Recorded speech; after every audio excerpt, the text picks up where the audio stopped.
Students, आज हम करेंगे work energy and power chapter के न्यूमेरिकल्स करेंगे। तो फर्स्ट क्वेश्चन है आपका, certain force acting on a mass 20 kg changes its velocity from 5 metre per second to 2 metre per second. Calculate the work done by the force. इस question का मतलब क्या हुआ कि एक बॉडी है, एक ऑब्जेक्ट है जिसका मास 20 kg है, ठीक। उसके ऊपर एक फोर्स अप्लाई किया जाता है जिससे उसकी वेलोसिटी जो स्टार्टिंग में इनिशियल वेलोसिटी उसकी 5 मीटर पर सेकेंड थी, फोर्स अप्लाई करने के बाद उसकी वेलोसिटी क्या हो जाती है 2 मीटर पर सेकेंड। आपको बताना है कि यहाँ पर फोर्स लगाने के लिए कितना वर्क किया गया, ठीक है।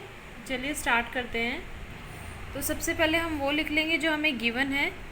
मास हमें दिया हुआ है m = 20 kg।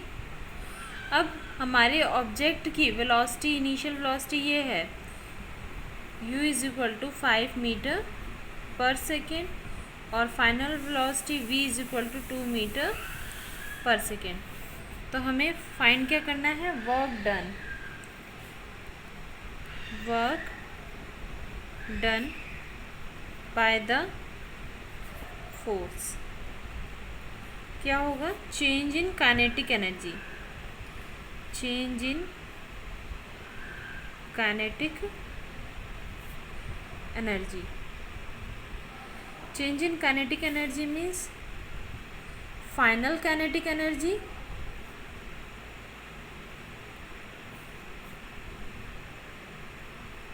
Minus initial kinetic energy.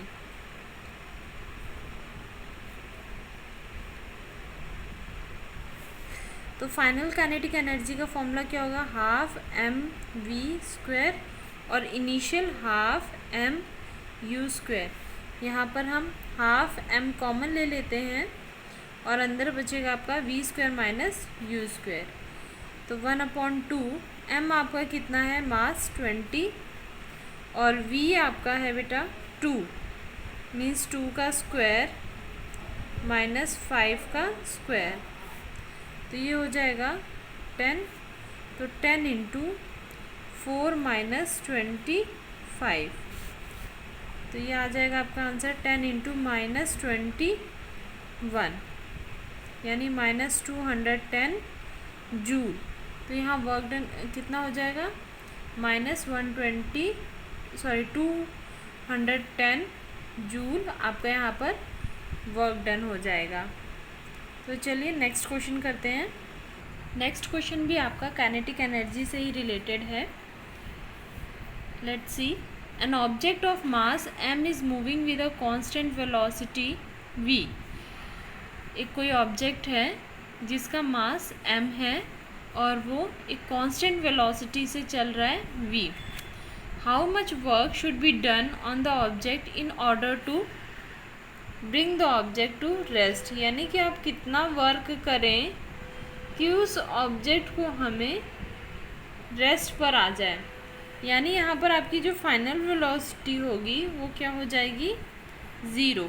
Final velocity आपकी 0 और यहाँ पर इनिशियल वेलोसिटी u = v दिया हुआ है और मास m = m। तो work done by the force same वही करना है जैसे हमने प्रीवियस क्वेश्चन में किया था। Work done by force is equal to change in kinetic energy. Change in kinetic energy means final kinetic energy minus initial kinetic energy. तो final kinetic energy 1/2 mv² minus initial kinetic energy 1/2 mu²। तो यहाँ पे half m common ले लेंगे, v² minus u² और बेटा यहाँ पे 1/2 m, v आपका गिवन है 0 का स्क्वायर माइनस u आपको दिया हुआ है v के इक्वल, तो v²। तो ये हो गया आपका answer half mv² minus half mv square आपका आंसर हो जाएगा। नेक्स्ट क्वेश्चन है आपका, an object of mass 40 kg is raised to a height of 5 metre above the ground, what is its potential energy. एक ऑब्जेक्ट है जिसका मास 40 kg है, ठीक, और उसको हम 5 मीटर ग्राउंड से ऊपर की ओर ले जाते हैं। मीन्स मान लीजिए आपके पास ये ग्राउंड है और कोई ऑब्जेक्ट है जिसका मास 40 kg है, उसको हम 5 मीटर ऊपर यहाँ पर लेकर आते हैं उस ऑब्जेक्ट को, ठीक है। तो आपको बताना है कि उसकी पोटेंशियल एनर्जी क्या होगी यहाँ तक। तो लिख लेते हैं m is equal to 40 kg और height h is equal to 5 metre, और आपको क्या फाइंड करना है, पोटेंशियल एनर्जी, ठीक। If the object is allowed to fall, find its kinetic energy when it is halfway down. Means अगर ये जो ऑब्जेक्ट है इसको मैं छोड़ दूँ, रिलीज़ कर दूँ, ठीक है, और कहीं आधे पर आकर ये रुकती है, मीन्स बीच में कहीं पर आकर रुकती है ये, या रुकना क्या, यहाँ पर आपको बताना है कि यहाँ बीच में जब आधा डिस्टेंस ये कवर कर लेती है तब इसकी काइनेटिक एनर्जी क्या होगी। तो सबसे पहले हम पोटेंशियल एनर्जी फाइंड कर लेते हैं। तो हमारा पोटेंशियल एनर्जी का फॉर्मूला क्या होता है, mgh। तो m आपका हो गया 40, g यहाँ पर हम ले लेंगे 9.8 और h हो जाएगा 5। इसको सॉल्व करने के बाद हमारे पास आ जाएगा 1960 जूल, ठीक।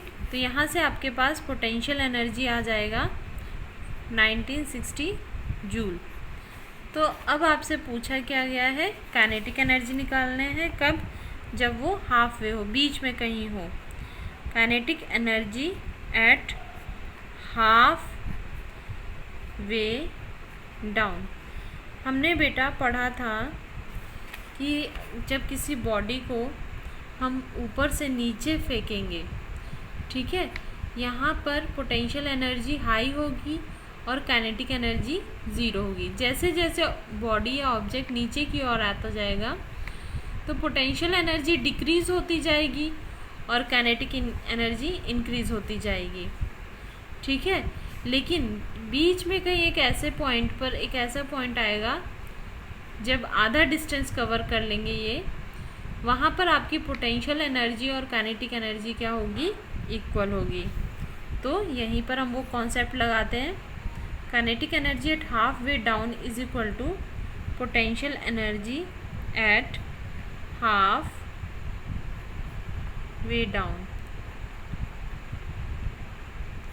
तो क्या हो जाएगा, mgh/2, यानी जो पोटेंशियल एनर्जी का हाफ कर देंगे जितना आएगा।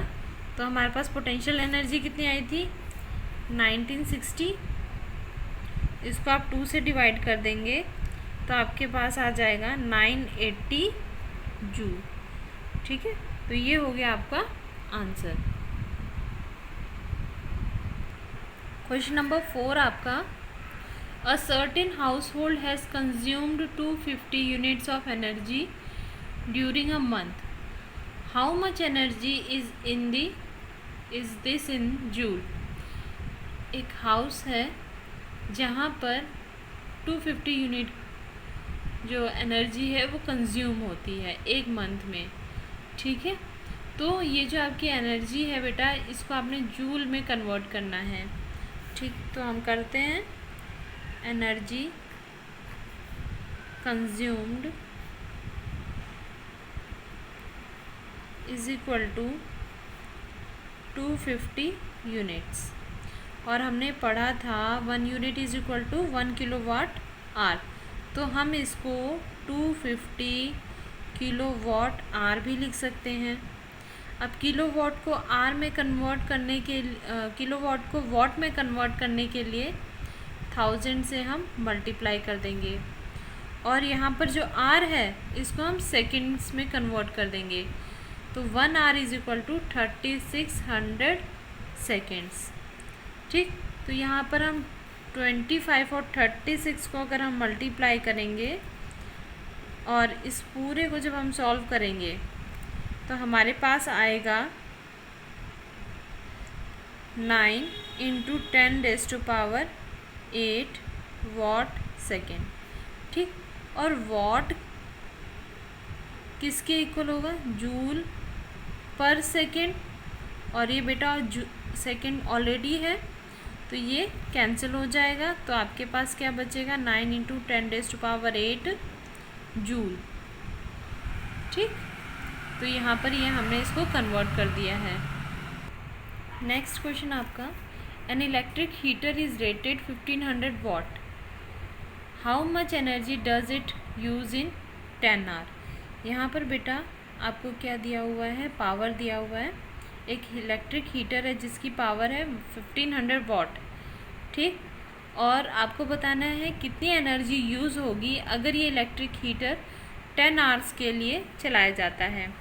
ठीक है, तो power is equal to 1500 watt है और टाइम यहाँ पर आपको 10 आवर्स दिया हुआ है, तो इसको आप सेकेंड्स में कन्वर्ट कर लीजिए, क्योंकि वॉट जो होता है आपका जूल पर सेकेंड में होता है, तो इसलिए हम इसको सेकेंड्स में कन्वर्ट कर लेते हैं।